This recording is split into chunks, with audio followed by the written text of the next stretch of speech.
그런 말들을 하지요. 어린 아이들 12개월, 13개월, 14개월 한참 예쁠 때 그래 너희들이 일평생 효도를 지금 하고 있구나 이제 그러잖아요. 저도 아이가 셋인데 1992년에 딸을 낳았을 때 제 아내가 아기를 낳고 이제 응애 소리도 났고 그래서 그때는 핸드폰이 없으니까 산부인과 병원 계단에 공중전화가 이렇게 놓여 있는데 그때는 또 제가 중요하게 아는 사람들 전화번호를 다 머릿속에 외우고 있었어요. 다 눌러가지고 저 딸 낳습니다 울면서 저 딸 낳았어요, 저 딸 낳았어요, 공주가 낳았어요 이러면서 얼마나 울었던, 울면서 기뻐했던 그 순간. 그 다음에 이제 두 아들을 또 낳고 그렇게 기르면서 참 아이들이 예뻤던, 그때 생각해보면 지금도 감동이지요.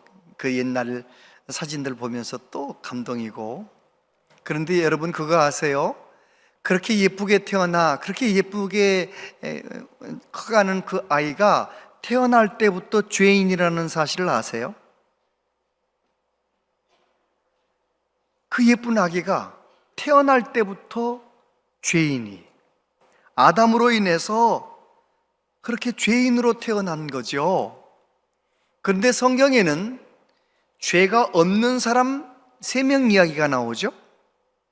먼저는 죄가 없는 아담과 하와, 하나님의 형상을 따라 지음받았던 아담과 하와는 선악과를 따먹기 전에는 죄가 없는 사람이었죠. 그리고 오늘 본문에 나오는 예수님, 우리 예수님은 아담과 상관없이 죄가 없으신 하나님이신데 사람의 몸을 입으시고 이 세상에 탄생하신 우리 예수님. 성경은 하나님이 사람이 되신 성육신의 교리를 말씀하십니다. 영국의 페커 목사님께서 하나님을 아는 지식이라는 책에 이렇게 적으셨어요. 하나님이 인간이 되셨고 신의 아들이 유대인이 되셨다. 전능자가 무력한 인간 아기로 지상에 나타나셨다.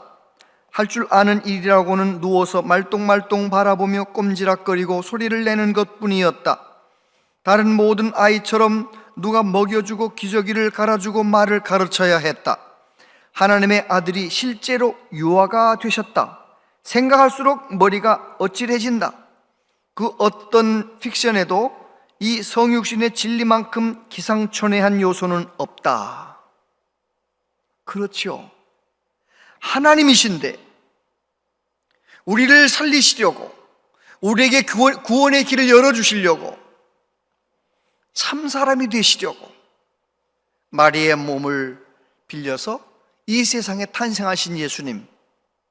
마태는 그가 죽기 전에 유대인들에게 예수님이 누구신지를 설명하기 위하여 복음서를 쓰면서 낳고 얘기하다가 예수님 탄생 이야기를 길게 설명합니다.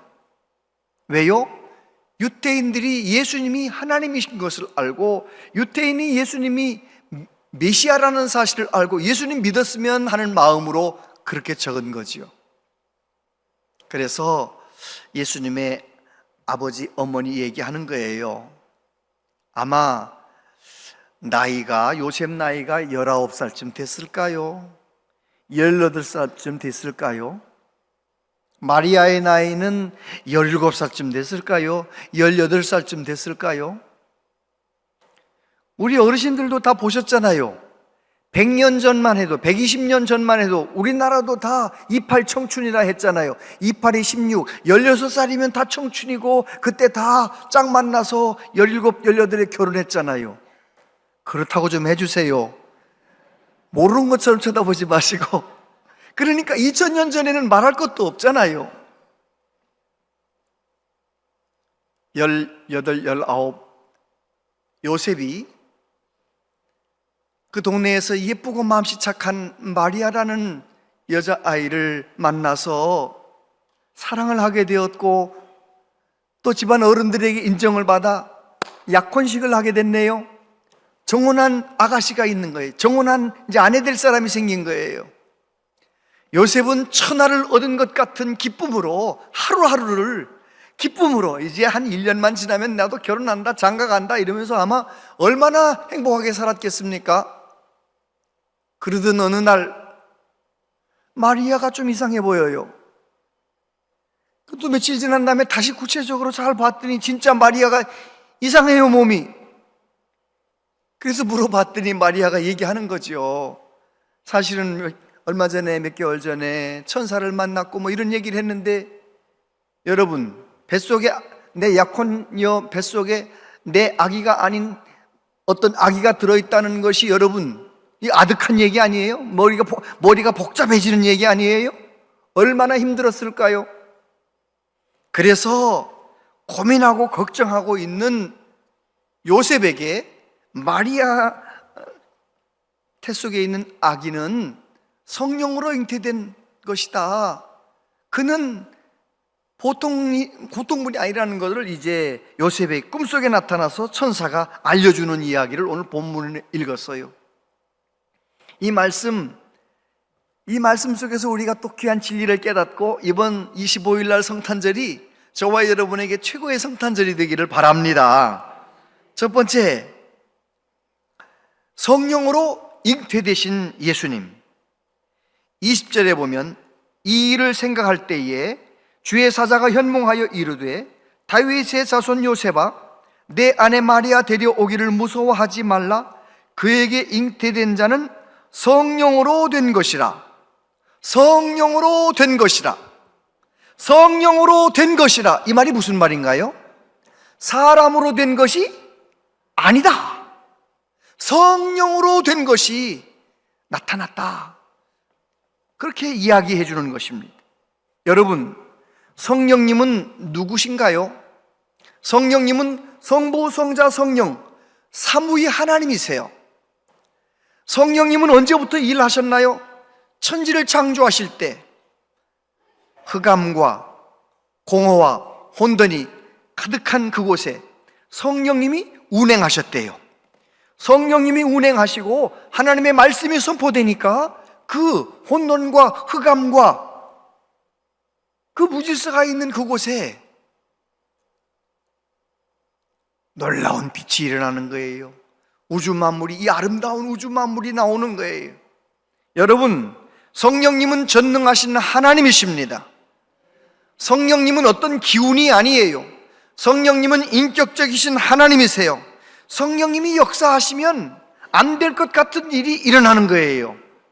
사사시대에 하나님의 성령이 사사 속에 들어가니까 사사가 리더십을 발휘하는 거예요. 복잡한 그 이스라엘 나라를 그 모든 위기에서 건져내는 거예요. 우리는 기도해야지요. 하나님이여, 우리나라의 정치 지도자들 중에 예수님 믿는 정치 지도자들에게 성령님이여 임하여 주시옵소서. 우리나라를 바로 세울 수 있도록 정치 지도자들이 정치를 바르게 할 수 있도록 불쌍히 여겨달라고 기도해야지요. 법관들에게 역사해달라고 기도해야지요.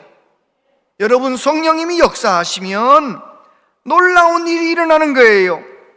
성령님이 역사하실 때 불가능한 일이 가능해지는 거예요. 성령님이 역사하실 때 무에서 유가 창조되는 거예요.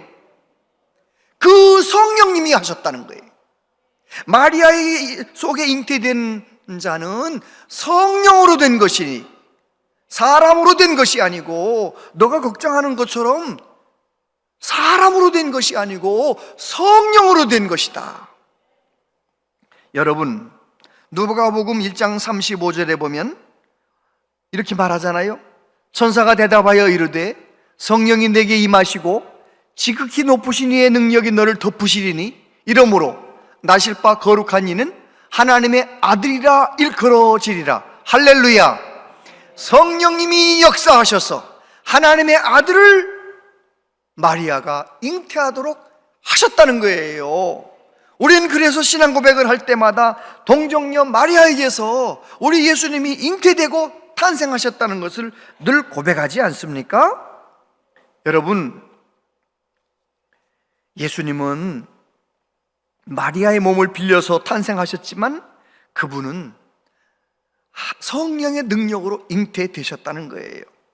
사도 요한이 예수님의 제자로 3년 동안 살았고, 그리고 사도 요한이 예수님께서 십자가에 죽으실 때, 예수님께서 부활하신 모습, 예수님 승천하실 때 다 보았어요. 뿐만 아니라 약속하신 성령을 받았어요. 성령님은 예수님의 영이잖아요. 하나님의 영이잖아요. 성령님이 요한 속에 들어왔어요. 그가 예수님을 뭐라고 설명합니까?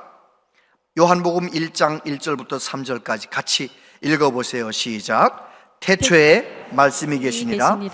이 말씀이 하나님과 함께 계셨으니 이 말씀은 곧 하나님이시니라. 그가 태초에 하나님과 함께 계셨고 만물이 그로 말미암아 지은 바 되었으니 지은 것이 하나도 그가 없이는 된 것이 없느니라. 요한은 지금 무슨 얘기를 하고 있는 것입니까? 말씀이신 예수님, 성자 예수님, 그분은 태초부터 하나님과 함께 일하셨다.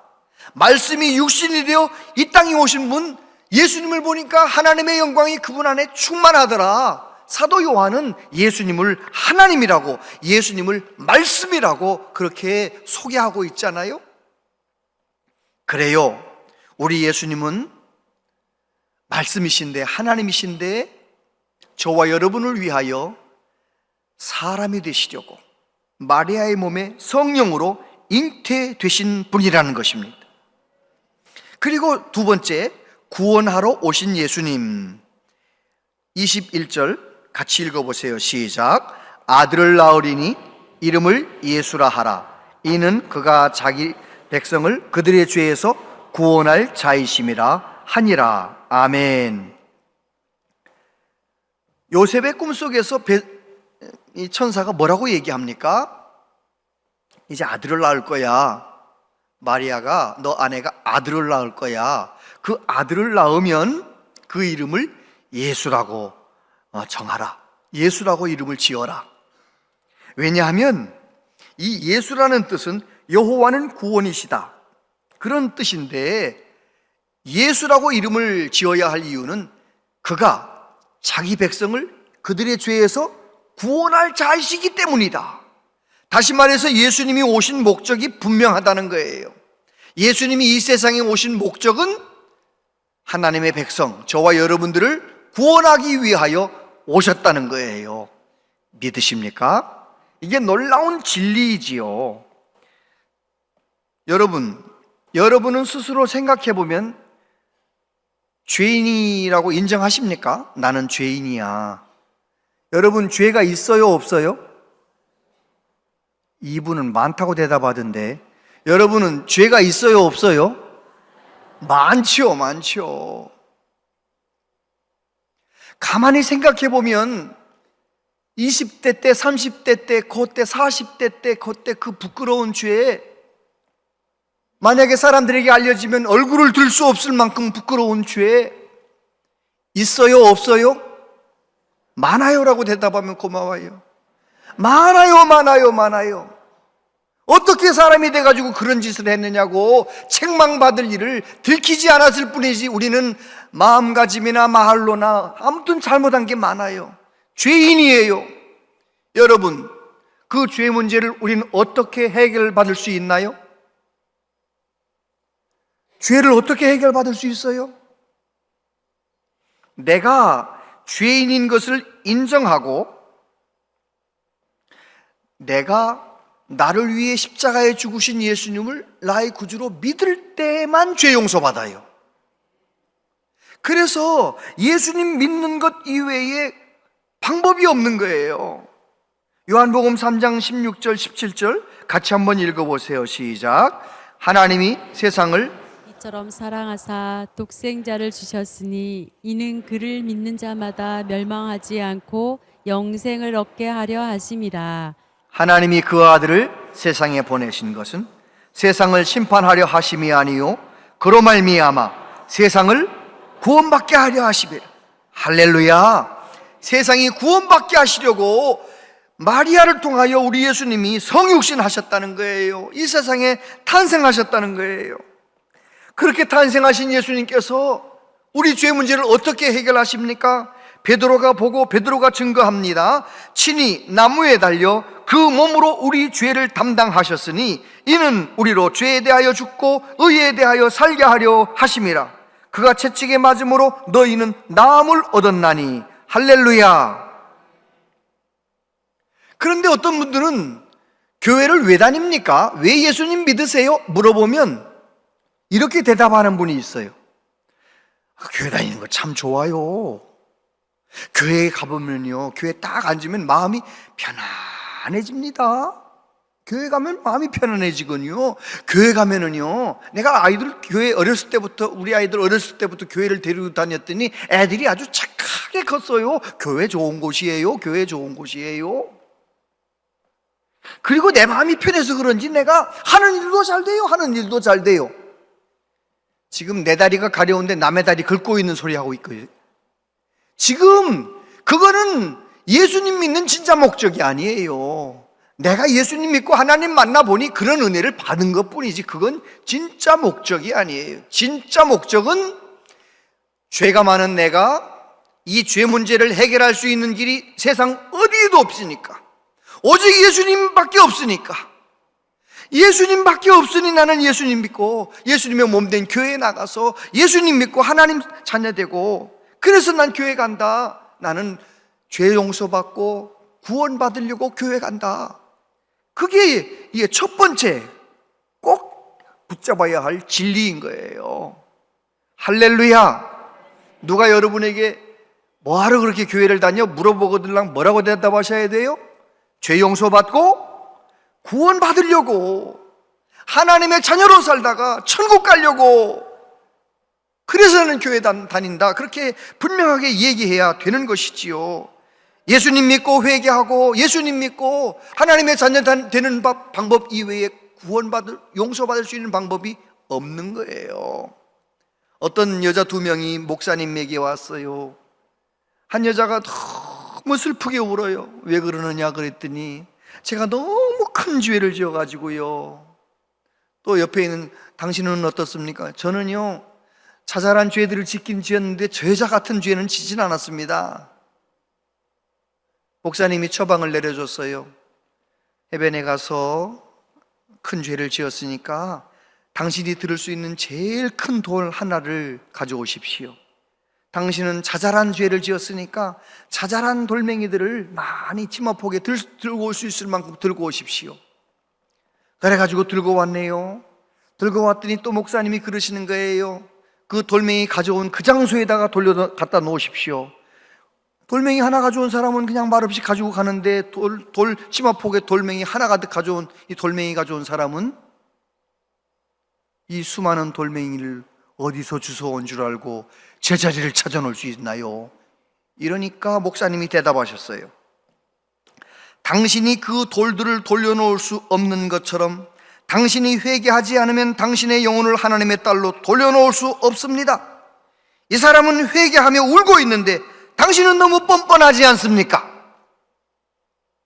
여러분, 내가 하나님 앞에 얼마나 큰 죄인이라는 것을 깨닫고 십자가를 붙들고 예수님을 잘 믿는 저와 여러분들 되길 바랍니다.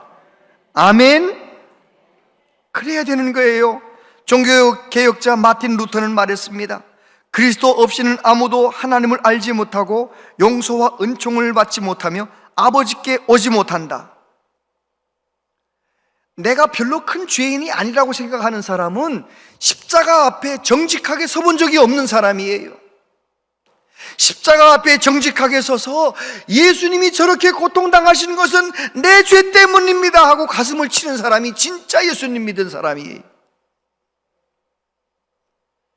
내 죄가 얼마나 크고 끔찍하면 하나님이신 예수님이 저렇게 고통당하고 십자가에 피 흘려 죽으셔야 했던 거. 여러분, 정말 예수님 잘 믿는 것은 내가 죄인인 것을 심각하게 깨닫는 것부터 시작되는 거예요. 요한 1장 9절 같이 한번 읽어보세요. 시작. 만일 우리가 우리 죄를 자백하면 기쁘시고 의로우사 우리 죄를 사하시며 우리를 모든 불의에서 깨끗하게 하실 것이요. 아멘. 아멘.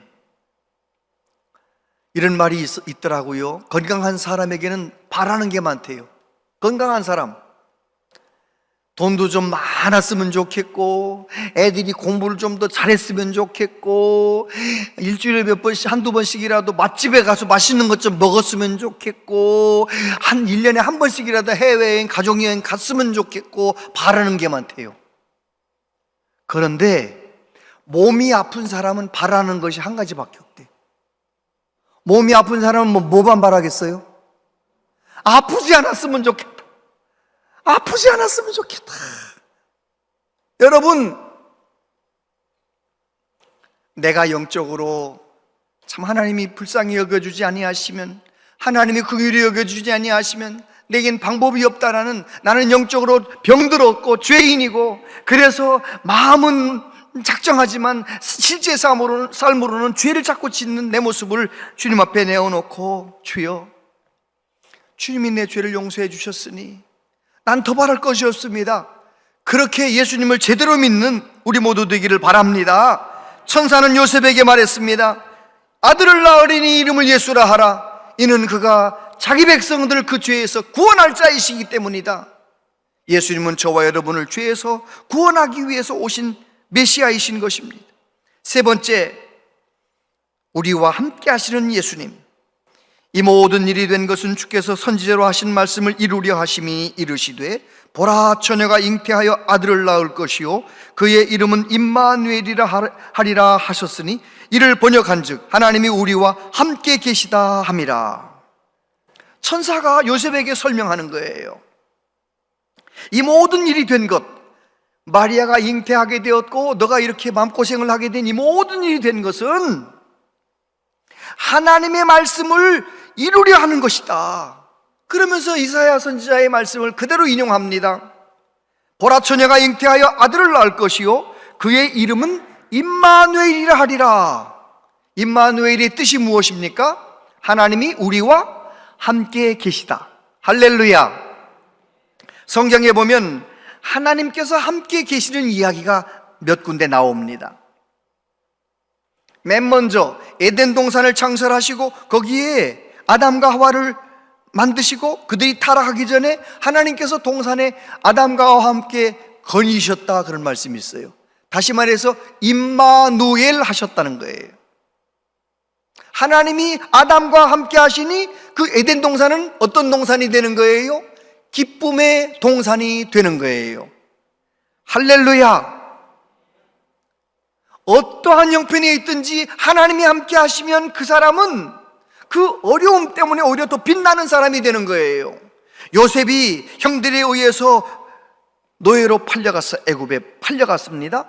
그런데 요셉의 이야기를 읽어보다 보면 요셉은 하나님이 함께 하셨다는 말씀이 자꾸 나오는데,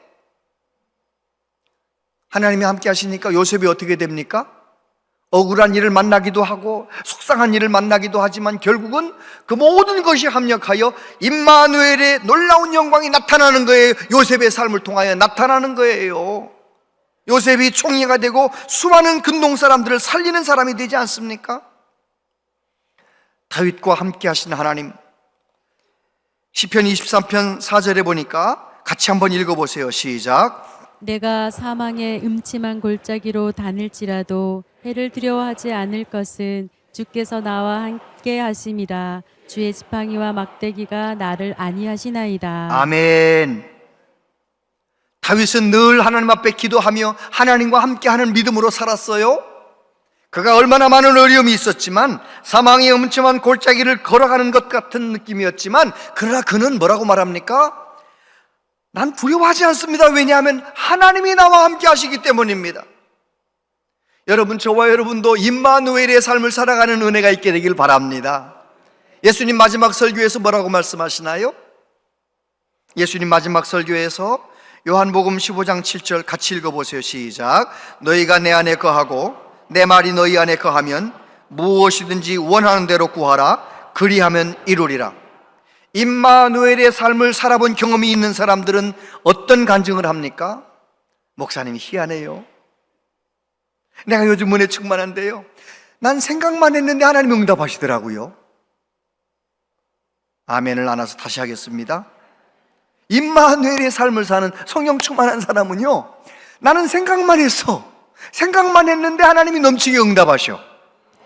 내가 구하는 것과 생각하는 것보다 넘치게 응답하신 하나님을 경험하는 사람은 임마누엘의 삶을 사는 사람이에요.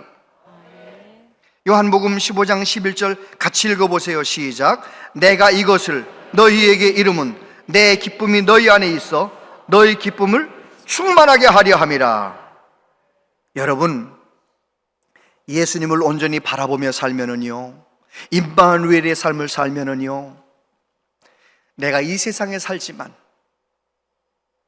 하나님 나라의 기쁨을 미리 맛보며 살게 되는 거예요. 이것이 하나님이 원하는 거예요. 하나님의 소원이 그거예요. 하나님의 소원은 저와 여러분들이 임마누엘의 삶을 살면서 이 세상에서도 하나님의 나라를 경험하기를 원하시는 것이지요. 아멘. 어떤 며느리가 시어머니에게 가서 시어머니한테 여쭤봤어요. 어머니, 요즘 아버님하고 잘 지내셔요? 그랬더니 시어머니가 아주 씁쓸한 웃음을 지으면서 뭐 그런 대로 잘 지내고 있다. 그 양반이 내 속을 뒤집어 놓고 그 양반이 내 마음을 아프게 할 때면 나는 노래를 부른다. 노래를 부르면 속상한 마음이 좀 가라앉더라. 너도 혹시 내 남편이 속썩이거들랑 내 마음 아프게 하거들랑 노래를 좀 불러봐라. 저 그런 얘기를 하다가 과일 깎아가지고 이제 시아버지한테 갔어요. 시아버지 안방에 갖다 드리면서 시아버지한테 똑같이 인사했어요. 아버님, 요즘 어머님하고 잘 지내셔요? 그랬더니 시아버지는 아주 자신만만하게 대답하는 거예요. 그럼 우리 어머니하고 나는 잘 지낸다. 너 보면 너 시어머니 맨날 노래 부르지 않더냐?